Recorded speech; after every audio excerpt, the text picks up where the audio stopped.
Hi all of you. आजचे गणित पहा. रमेशला एका परीक्षेमध्ये एकूण गुणांपैकी 432 गुण मिळाले, म्हणजेच त्या परीक्षेमध्ये त्याला 72% गुण मिळाले. तर परीक्षा किती गुणांची होती? तर पहा, या प्रकारचे गणित कसे सोडवायचे. रमेशला किती टक्के गुण मिळालेले आहेत? 72%. म्हणजे त्याला 100 पैकी काय मिळालेले आहेत? 72 गुण मिळालेले आहेत. तर कितीपैकी त्याला 432 हे आपल्याला काढायचं आहे. मांडणी कशी करायची बघा. 72% याचा अर्थ 100 पैकी 72, तर एक्स पैकी 432. आता एक्सची किंमत काढायची. एक्स या साईडला घ्या आणि ह्या 72 अंश छेदचा काय करायचा इथं गुणाकार व्यस्त इकडे घ्यायचा. मग काय होतं 100 अंश छेद 72. आणि आता सोडवा. तर पहा इथं कसा भाग जातो. तर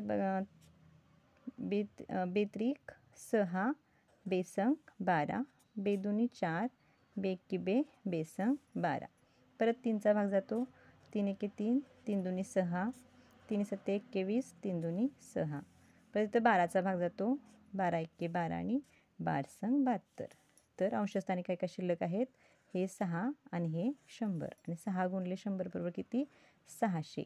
तर परीक्षा किती गुणांची होती? 600 गुणांची होती.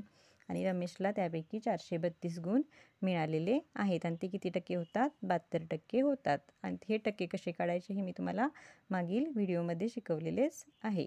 थँक्यू.